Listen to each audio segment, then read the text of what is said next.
Good morning students. இன்னைக்கு நம்ம class 10ல பிசிக்ஸ்ல எலக்ட்ரிசிட்டியிலேருந்து bullet test பார்க்க போகிறோம். ஸோ 10 கொஷின்ஸ் இருக்கு, எழுதிங்க பார்க்கலாம். ஃபர்ஸ்ட் ஒனுக்கு ஆன்சர் மட்டும் எழுதுங்க, எல்லாமே போதும். ஃபர்ஸ்ட் ஒன் பார்த்தீங்கன்னா draw the symbol of resistor. ரெசிஸ்டருடைய சிம்பிள் ட்ரா பண்ணுங்க.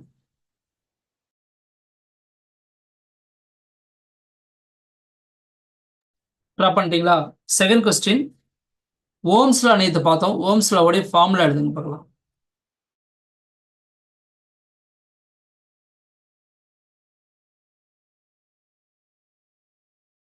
எழுதிட்டீங்களா? ஓம்ஸ்லாவுடைய formula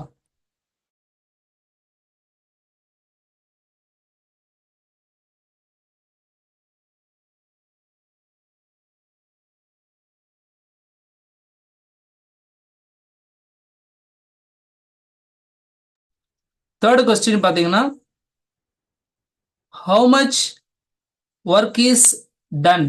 How much work is done in moving a charge of 2 coulomb? How much work is done in moving a charge of 2 coulomb across 2 points having a potential difference 12 volt? How much work is done in moving a charge of 2 coulomb across 2 points having a potential difference 12 volt? So நீங்கள் work done எவ்வளோன்னு கண்டுபிடிக்கணும். இதுதான் third question.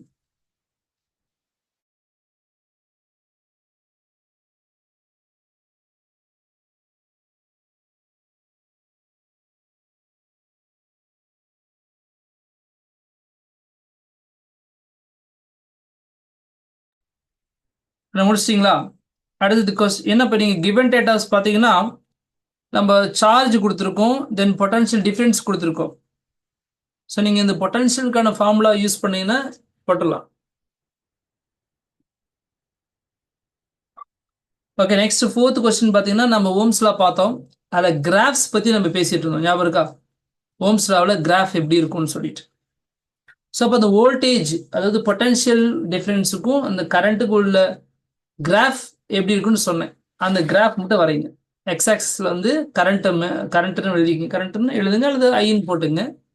Y ஆக்சிஸ்க்கு potential difference, அதாவது வீன் போட்டுங்க போதும். அப்புறம் graph மட்டும் எப்படி இருக்கும், அது எந்த மாதிரி வளைஞ்சி வருமா, ஸ்ட்ரெயிட்டாக வருமா, இல்லை எப்படிங்கிறத ட்ரா பண்ணிக்கோங்க. இது question number 4. Then question number 5 பார்த்தீங்கன்னா SI unit of resistance. Question number 5 வந்து SI unit of resistance.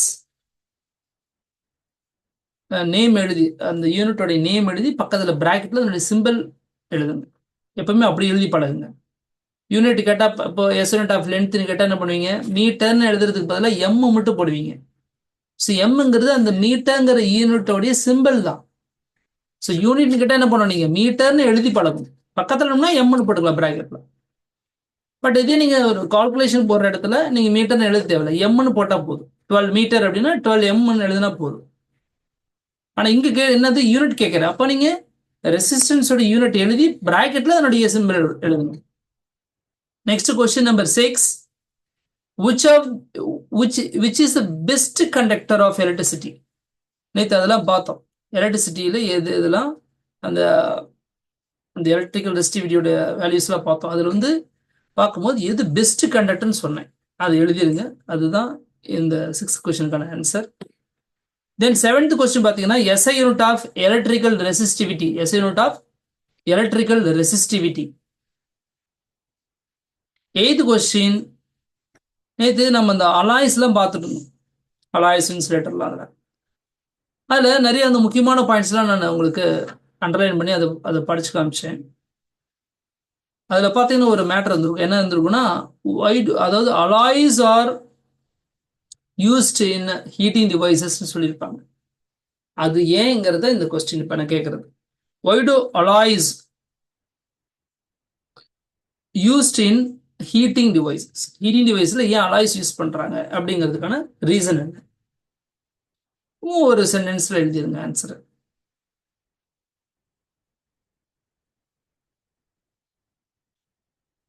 Okay, எழுதிருப்பீங்கன்னு நினைக்கிறேன். அதே போல நம்ம நிறைய மெட்டீரியல் பத்தி பார்த்தோம். அதுல ஒரு மெட்டீரியல் பார்த்தீங்கன்னா, ஒரு பர்ட்டிகுலர் மெட்டல் வந்து எலக்ட்ரிக்கல் பல்புல ஃபிலமெண்டா யூஸ் பண்ணாங்க. இப்போ வந்து எல்இடி பல்ப் வந்துச்சு. முன்னாடிலாம் ஃபிலமெண்ட் யூஸ் பண்ண இன்னுமே அந்த பல்ப் இருக்குது. சரிங்களா?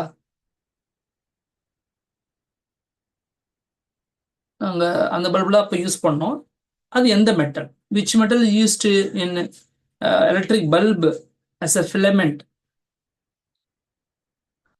Then question number 10. நிறைய மெட்டல்ஸ் பார்த்தோம். அதுல எந்த ரெண்டு மெட்டல் மெயினா யூஸ் பண்றாங்க எலக்ட்ரிக்கல் டிரான்ஸ்மிஷன் லைன்ல யூஸ் பண்றாங்க? ஸோ இதுதான் உங்களுக்கு கொஸ்டின் நம்பர் 10. எழுதிருப்பேன்னு நினைக்கிறேன் எல்லாரும். ஓகே, இந்த டெஸ்ட் உங்களுக்கு பிடிச்சிருந்துச்சுன்னா லைக் பண்ணுங்க. லைக்லாம் கொஞ்சம் கம்மியா இருது. அது உண்மையிலேயே பிடிக்கிறதுனால லைக் பண்ணலையா, இல்ல அதெல்லாம் மறந்துறீங்கன்னு தெரியல. உண்மையிலேயே பிடிச்சிருந்தா லைக் பண்ணுங்க. ஃப்ரெண்ட்ஸ் சர்க்கிளில் ஷேர் பண்ணி விடுங்க. சப்ஸ்கிரைப் பண்ணாமல் இருந்தால் சப்ஸ்கிரைப் பண்ணிடுங்க. Admissions for 10th standard 12th standard எல்லாத்துக்கும் போயிட்டு இருக்கு. ஸோ யாராருக்கெல்லாம் தேவையோ அவங்களுக்குலாம் இது கொஞ்சம் ஷேர் பண்ணி விடுங்க. எல்லாரும் உங்களை மாதிரி பெனிஃபிட் அடையணும்னு சொல்லிட்டு தான் இவ்வளோ நம்ம பண்ணிட்டு இருக்கோம். Okay, thank you. Have a nice day. Evening கிளாஸில் பார்க்கலாம்.